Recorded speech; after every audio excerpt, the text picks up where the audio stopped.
So hello my dear friends, welcome to you again my YouTube channel. आज का जो हमारा वीडियो है, जैसा कि आप सभी को पता है, इस वीडियो सीरीज में हम लोग एमटीएस के प्रीवियस ईयर के जितने भी क्वेश्चन जीके जीएस के पूछे जा रहे हैं, टोटल 25 क्वेश्चन, इन सभी को हम लोग इस वीडियो सीरीज में कर रहे हैं। ठीक है, तो आज का जो हमारा वीडियो है ये 3 मई 2023 को पूछा गया जो सेकेंड शिफ्ट का कि जितने भी जीके जीएस के 25 क्वेश्चन है उनको हम लोग सॉल्व करेंगे।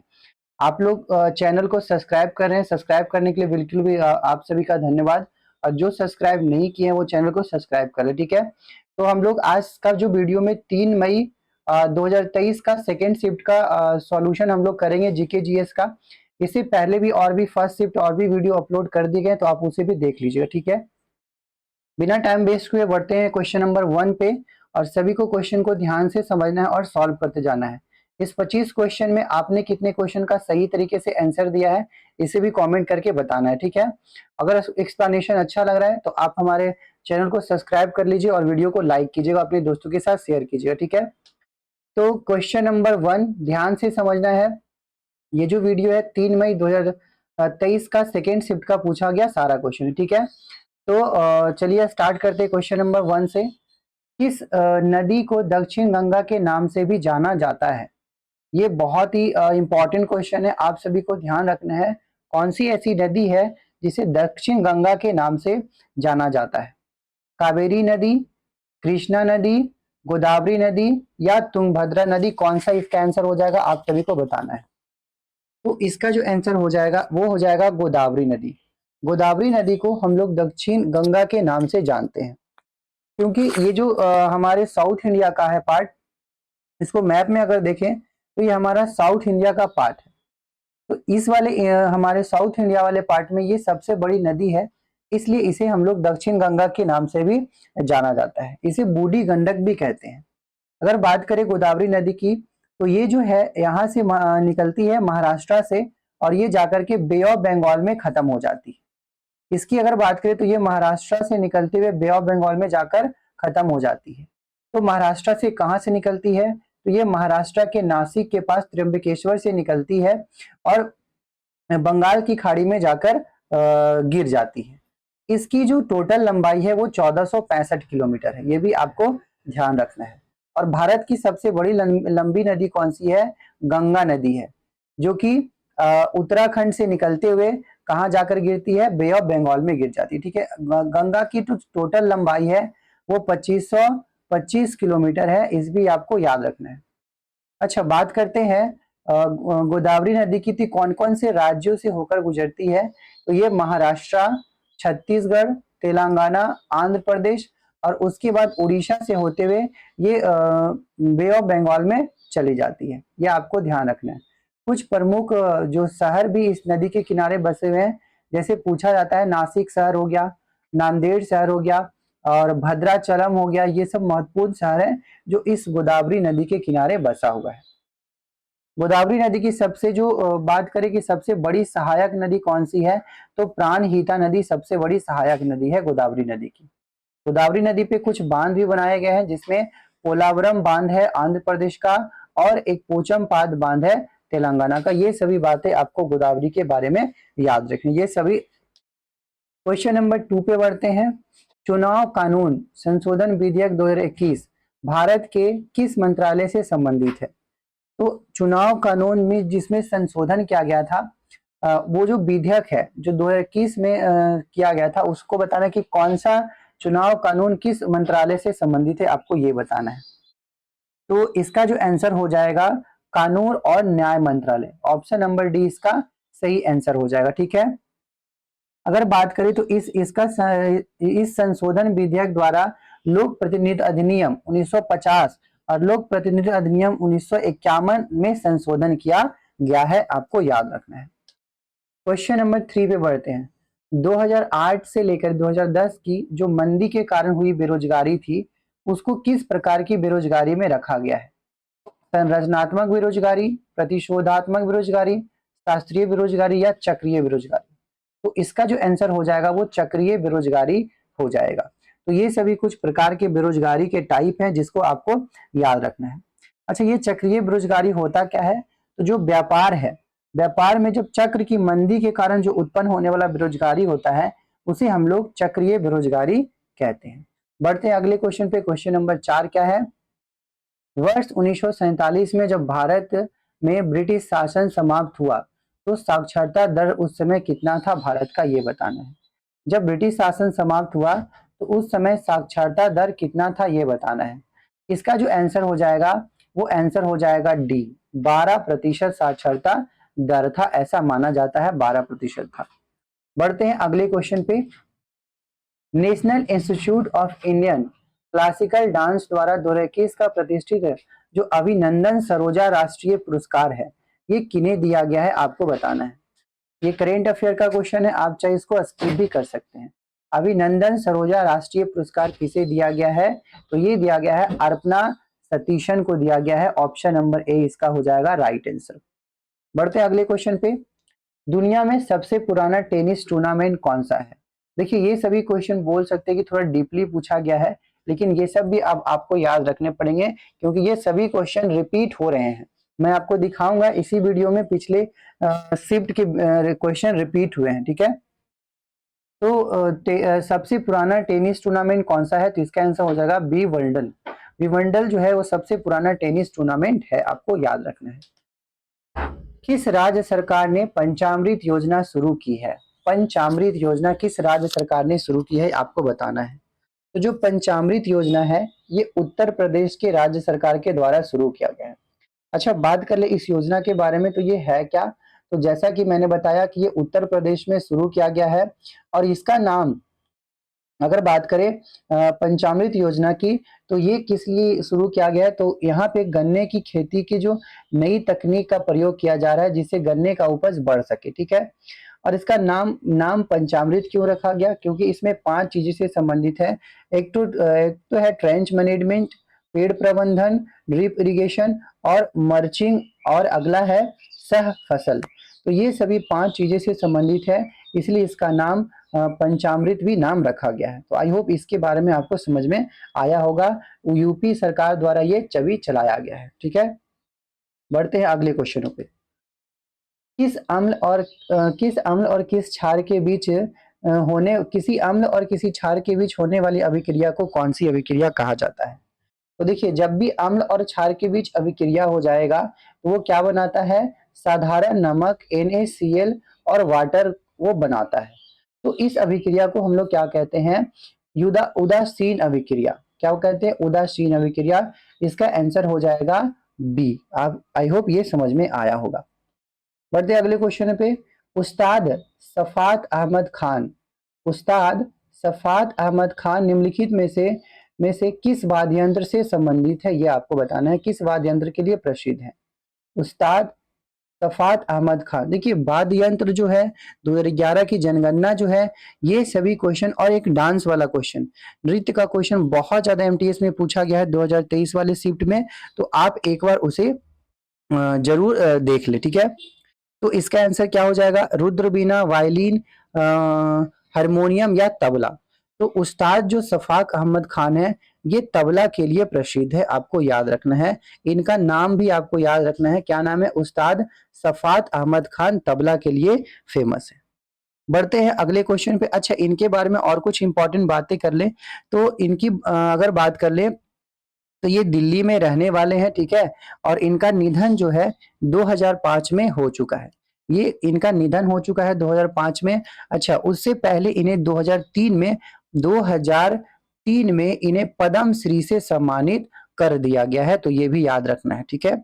बढ़ते हैं अगले क्वेश्चन पे। क्वेश्चन नंबर 10 है, एक हॉकी टीम में मैदान पर कितने खिलाड़ी होते हैं? तो इसका आंसर क्या हो जाएगा? 11।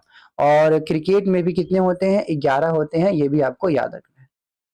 गोरखपुर भारत के कौन सा रेलवे का मुख्यालय है? जो गोरखपुर है वो भारत में किस रेलवे का मुख्यालय है? तो हमारा रेलवे जो है वो 4 भागों में बटा हुआ है। एक तो पश्चिमी, उत्तरी पूर्वी, उत्तरी और पूर्वी। तो बताना है इसमें से कौन सा किस रेलवे का मुख्यालय गोरखपुर है? तो इसका जो आंसर हो जाएगा वो हो जाएगा आपका उत्तर पूर्वी रेलवे। उत्तर पूर्वी रेलवे का मुख्यालय कहाँ है? गोरखपुर है। अच्छा, इसमें और भी बता दूं, जो पश्चिमी रेलवे है, पश्चिमी रेलवे का मुख्यालय कहाँ है? मुंबई में है। कहाँ है? मुंबई में पश्चिमी रेलवे का मुख्यालय है। और उत्तरी रेलवे का मुख्यालय की बात करूं तो ये नई दिल्ली, न्यू दिल्ली इसका उत्तरी रेलवे का मुख्यालय है। और पूर्वी रेलवे की बात करूं, जो पूर्वी रेलवे कहाँ है, तो इसका जो है वो कोलकाता, आपको याद रखना है। ठीक है, बढ़ते हैं अगले क्वेश्चन पे। Question number 12, a life of the genius, the man who knew infinitive. इस ये जो किस भारतीय गणितज्ञ की ये जीवनी है, आपको बताना है।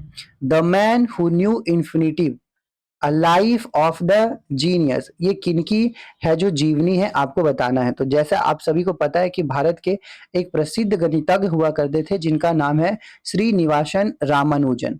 तो इनकी ही ये आत्मकथा है, आपको ये याद रखना है। अच्छा, ये अगर इसके बारे में और कुछ मैं बता दूं, तो जैसे कि ये जो जीवनी है ये किनके द्वारा लिखी गई है, तो यो भी याद रखना है, रॉबर्ट केनिगेल। कौन लिखे हैं? रॉबर्ट केनिगेल इसको लिखे हैं। रॉबर्ट केनिगेल, इसको लिखने वाले कौन है? रॉबर्ट केनिगेल है जो इसको लिखने वाले हैं, याद रखना है। ठीक है, बढ़ते हैं अगले नंबर क्वेश्चन पे। 13 नंबर क्वेश्चन में क्या है? कर्नाटक में गुलवर्गा में स्थित महाबनी स्मारक किस वास्तुकला की शैली से संबंधित है? तो ये भी याद रखना है। कर्नाटक में जो स्थित है गुलवर्गा में स्थित जो महाबनी स्मारक है, महाबनी स्मारक ये किस शैली से संबंधित है? तो इसका क्या हो जाएगा आंसर? इसका आंसर क्या हो जाएगा आप लोग बताइएगा। तो इसका आंसर हो जाएगा दक्कन। ये दक्कन शैली से संबंधित है। अगर बात करें महावनी स्मारक की, तो ये यहाँ पे एक वंश हुआ करता था जिसका नाम था महामनी वंश। उसी का शासक जो था उसका राजधानी था गुलबर्गा। वहीं पे ये अपना स्मारक बनाया था, ये भी याद रखना है। और ये क्यों बनाया था? क्योंकि ये दक्कन शैली टाइप के जो स्मारक होते हैं उनको बढ़ावा देने के लिए ये बनाया था। 14 नंबर क्वेश्चन पे बढ़ते हैं। हर्षवर्धन के दरबारी कवि कौन थे? हर्षवर्धन का नाम तो काफी फेमस है, तो बताना है कि हर्षवर्धन का जो दरबारी कवि था वो कौन था? हेम सरस्वती, श्री पोन्ना, वान्य भट्ट या फिर परमानंद। तो इसका जो आंसर हो जाएगा वो हो जाएगा वान्य भट्ट। वान्य भट्ट जो था वो हर्षवर्धन का दरबारी कवि था। अच्छा, हर्षवर्धन की बात करें तो हर्षवर्धन, अच्छा ये वान्यभट्ट जो है ये हर्षवर्धन का जो जीवनी लिखा था जिसका नाम है हर्ष चरित्र। हर्षवर्धन ने हर्षवर्धन की हर्ष जो वान्यभट्ट है ये हर्षवर्धन की एक जीवनी लिखा था जिसका नाम था हर्ष चरित्र। क्या लिखा गया था? हर्ष चरित्र इसका जीवनी लिखा गया है, ये भी आपको ध्यान रखना है। अच्छा, अगर बात करें हर्षवर्धन की, तो हर्षवर्धन की बात करें तो हर्षवर्धन के दरबार में एक जो चीन यात्री था जिसका नाम था ह्वेन सॉन्ग। क्या नाम था? ह्वेन सॉन्ग। ये भी हर्षवर्धन के दरबार में आया था, चीन से आया था ह्वेन सॉन्ग। ये भी क्वेश्चन पूछता है 630 ईस्वी में ह्वेन सॉन्ग जो था हर्षवर्धन के दरबार में आया था। बढ़ते हैं अगले नंबर क्वेश्चन पे। 15 नंबर क्वेश्चन क्या है? निम्नलिखित में से किस सामाजिक धार्मिक समुदाय की स्थापना राजा राम मोहन राय के द्वारा किया गया है, आपको बताना है। कौन सा सामाजिक या धार्मिक समुदाय है, सामाजिक धार्मिक समुदाय है जिसका स्थापना राजा राम मोहन राय के द्वारा किया गया है, ये आपको बताना है। तो इसका जो स्थापना हो जाएगा ये जो है ब्राह्म समाज। कौन सा हो जाएगा? Option number B is the right answer. कौन से समाज की स्थापना की गई थी? ब्रह्म समाज का। जिस समय इसकी स्थापना की गई थी उसका नाम था इसका ब्रह्म सभा। और ये इसकी स्थापना 1828 ईस्वी में ब्रह्म सभा के नाम से किया गया था, ब्रह्म सभा के नाम से किया गया था। लेकिन बाद में इसका नाम ब्रह्म समाज पड़ गया। अच्छा, अगर बात करें तो ये क्यों हुआ था, तो इन जो हिंदू धर्म है उनमें जो प्रचलित जो कुछ बुराइयां हो रही थी उसको दूर करने के लिए किया गया था। अच्छा, एक और बताया था मैंने पिछले वाले वीडियो में, सिख लोग थे जो अपने जो धर्म में कुछ, इनके धर्म में भी कुछ बुराइयां हो रहा था, उसको दूर करने के लिए ये लोग कौन सा आंदोलन चलाए थे? तो अकाली आंदोलन सिखों ने चलाया था अपने धर्म में जो बुराइयां हो रहा था उसको खत्म करने के लिए। ठीक है, बढ़ते हैं अगले क्वेश्चन पे। 16 नंबर क्वेश्चन क्या कहता है? किस केंद्र शासित प्रदेश का अपना एक उच्च न्यायालय है? इसमें से सभी केंद्र शासित प्रदेश है, कौन सा केंद्र शासित प्रदेश का अपना एक उच्च न्यायालय है आपको बताना है आंसर करके। तो ऑब्वियसली इसका आंसर क्या हो जाएगा, डी हो जाएगा। दिल्ली का एक अपना केंद्र अपना एक उच्च न्यायालय है, जबकि इन सभी का अपना उच्च न्यायालय नहीं है, ये भी आपको याद रखना है। बढ़ते हैं क्वेश्चन नंबर 17 पे। दिल्ली सल्तनत के दौरान उलेमा शब्द का संबंध किससे है? उलेमा शब्द का संबंध किससे है ये आपको बताना है। उलेमा शब्द का संबंध किससे है आपको ये बताना है। उलेमा शब्द का संबंध जो दिल्ली सल्तनत के दौरान था, तो ये भी थोड़ा डीपली क्वेश्चन है। इसका आंसर क्या हो जाएगा, तो ये जो उलेमा शब्द था ये विद्वान और धर्मशास्त्री और न्याय शास्त्री के बारे में ये इसके ये शब्द है जो इससे संबंधित है।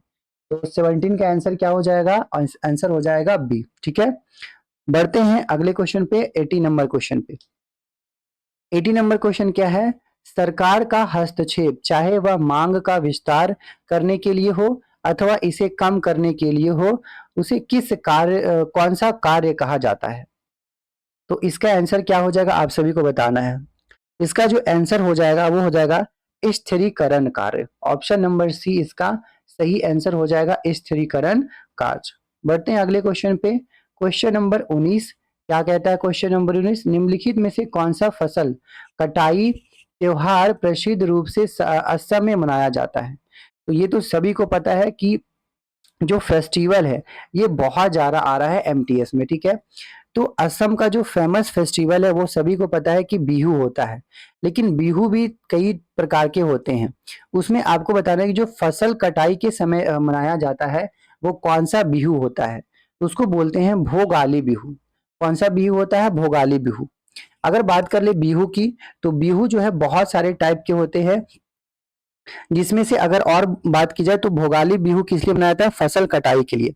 लेकिन एक और बिहू होता है नव वर्ष के दौरान ये मनाया जाता है, जिसको बोलते हैं बोहाग बिहू। क्या बोलते हैं, बोहाग बिहू, या फिर उसी को और नामा जाता है रंगोली बिहू के नाम से भी वो जाना जाता है। अच्छा, एक और बिहू है कांगली, कांगली बिहू या कटी बिहू। ये किस लिए है, तो प्रेम की उपासना के लिए ये बिहू मनाया जाता है। अब बात कर लेते हैं ओनम की, तो ओनम कहाँ का है, ओनम की बात कर ले तो ये केरल का एक फेमस फेस्टिवल है। लोहड़ी पंजाब का फेमस फेस्टिवल है, और मकर संक्रांति लगभग हमारे सारे भारत में ये मनाए जाते हैं। ठीक है, बढ़ते हैं अगले क्वेश्चन पे। क्वेश्चन नंबर 20 क्या कहता है, सर्वप्रथम कॉर्क की कोशिकाओं की खोज किसने 1665 में की थी, आपको बताना है। सबसे पहले कोशिका का खोज की बात की जाए तो कॉर्क की कोशिकाएं जो कोशिका थी उसके अंदर 1665 ईस्वी में उसकी खोज हुई थी। किसने किया था, इसका आंसर क्या हो जाएगा, इसका आंसर हो जाएगा रॉबर्ट हुक। रॉबर्ट हुक ने कॉर्क की कोशिकाओं का खोज किया था। बढ़ते हैं अगले क्वेश्चनों पे। क्वेश्चन नंबर 21 क्या है, जो बल पृथ्वी के आंतरिक भाग में घटित होते हैं उन्हें किस प्रकार का बल कहते हैं या कौन सा बल कहते हैं? तो इसका जो आंसर हो जाएगा वो अंतर्जनित बल हो जाएगा। अंतर्जनित बल हो जाएगा। अंतर्जनित बल में उदाहरण में जैसे भूकंप आता है, ज्वालामुखी आता है, जो लैंड फ्लोटिंग है वो सब आते हैं। ये सभी पृथ्वी के आंतरिक बल अंतर्जनित बल में आते हैं। ठीक है, बढ़ते हैं 22 नंबर क्वेश्चन पे। रुक्मिणी देवी अरुणडेल किस नृत्य शैली से प्रसिद्ध हैं? इनका नाम पिछले शिफ्ट में फर्स्ट शिफ्ट में भी आया है, तो ये आप देख सकते हैं नृत्य से क्वेश्चन काफी पूछा जा रहा है। तो अगर बात करें रुक्मिणी देवी की, तो इनका जो संबंध है वो भारतनाट्यम से संबंध है। इससे संबंधित है, भारतनाट्यम से संबंधित है। देखिए इस क्वेश्चन जो फर्स्ट शिफ्ट का क्वेश्चन है उसमें भी ये क्वेश्चन आया है, उसमें भी ये क्वेश्चन आया है, तो यहाँ पे आपको ध्यान रखना है। अगर इनकी बात कर लें तो उन्हें वर्ष 1965 में पद्म भूषण और 1967 में संगीत नाटक अकादमी फिलोसफी से सम्मानित किया गया है, और इनका संबंध जो किससे है वो भारतनाट्यम से है। बात कर ले कथकली की, तो कथकली जो है वो कहाँ का फेमस डांस है, तो केरला का फेमस डांस है। मणिपुरी मणिपुर का, और ओडिसी डांस है उड़ीसा का। अच्छा, पिछले वाले क्वेश्चन में बात कर ले तो कथकली केरला का फेमस डांस है, मोहिनी आट्यम भी केरला का फेमस डांस है, कुचिपुड़ी कहाँ का है, आंध्र प्रदेश का फेमस डांस है। ये भी आपको ध्यान रखना है। बढ़ते हैं 23 नंबर क्वेश्चन पे। प्रार्थना समाज के संस्थापक कौन है? देखिए अभी पिछले जो आया था एक समाज का संस्थापक, अभी फिर से प्रार्थना समाज का संस्थापक कौन है ये आपको बताना है। तो कौन सा हो जाएगा इसका आंसर, प्रार्थना समाज के संस्थापक कौन है? इसका आंसर जो हो जाएगा वो आत्माराम पांडुरंग थे। कौन थे? आत्मा राम पांडुरंग इसका आंसर हो जाएगा। अच्छा, ये जो प्रार्थना समाज थी इसकी स्थापना कब हुई थी?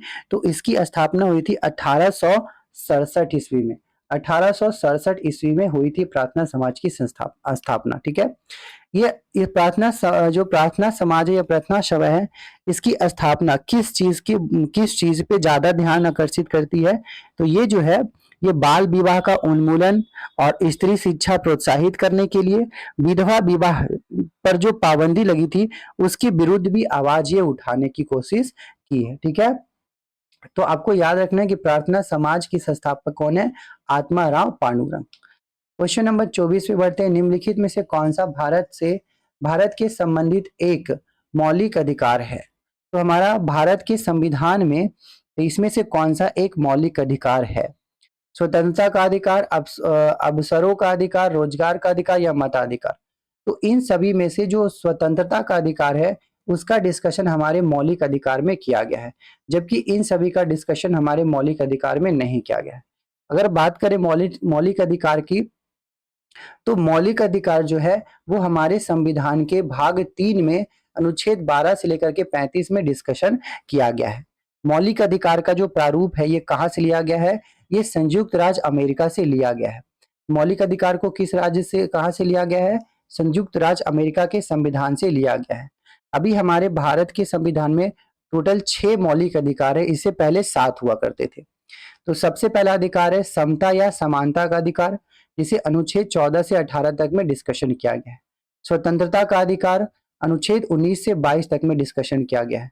शोषण के विरुद्ध अधिकार अनुच्छेद 23 से 24 के बीच में, और धार्मिक स्वतंत्रता का अधिकार 25 से 28 के बीच में, और सांस्कृतिक शिक्षा संबंधी अधिकार 29 से 30 के बीच में, और जो एक संवैधानिक उपचारों का अधिकार है अनुच्छेद 32 में डिस्कस किया गया है। तो पहले की बात करें तो हमारे मूल संविधान में 7 मौलिक अधिकार थे, लेकिन जब 44वां संविधान संशोधन 1978 को हुआ उसके दौरान इसमें जो 7वां अधिकार था संपत्ति का अधिकार, जिसका अनुच्छेद 31 और 19 का क में वर्णित था, उसको हटा दिया गया है, मौलिक अधिकार से सूची से हटा दिया गया है। अब इसको अनुच्छेद 300 के ए में रख दिया गया है, जिसे हम लोग कानूनी अधिकार के नाम से जानते हैं। अच्छा, बात कर ले मौलिक अधिकार की, तो जब 1931 में कराची अधिवेशन जो हो रहा था उसमें अध्यक्ष कौन थे? सरदार वल्लभ भाई पटेल। और उसी समय कांग्रेस ने घोषणा पत्र में मूल अधिकार को है जो मांगा था 1931 में। ठीक है, ये आपको ध्यान रखना है। और मूल अधिकारों का प्रारूप जो था जवाहरलाल नेहरू जी ने बनाया था, ये भी याद रखना। तो आएगा आंसर में कि मूल अधिकार का प्रारूप किसने बनाया था? तो जवाहरलाल नेहरू ने। कब मांग किया था? तो कांग्रेस ने इसे मांग किया था। कब? कराची का अधिवेशन जब 1931 का एक अधिवेशन हो रहा था तब इसकी मांग की गई थी। ये आपको याद रखना है। तो बढ़ते हैं अगले क्वेश्चन पे। क्वेश्चन नंबर 25 आज का हमारा लास्ट क्वेश्चन है। कौन सा पादप ऊतक मृदा से जल और खनिज पोषकों को तनों और पत्तियों तक पहुंचाने के लिए उत्तरदायी होता है?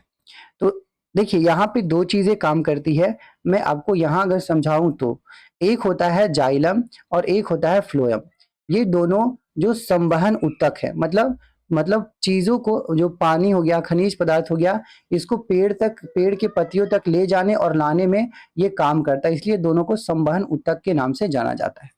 जाइलम जो होता है ये वन वे होता है, मतलब ये सिर्फ जड़ से चीजों को क्या करेगा? एब्जॉर्ब करके पत्तियों तक और उसके तनों तक और पत्तियों तक ले जाने का काम करेगा। ठीक है। और जो जाइलम होता है वो वाटर और मिनरल्स को कैरी करता है। इसको याद करने का तरीका ऐसे है, जैसे ज से जाइलम हो गया और ज से जल यानी कि वाटर हो गया। तो ऐसे भी याद रखना है आपको, तो उससे समझना है।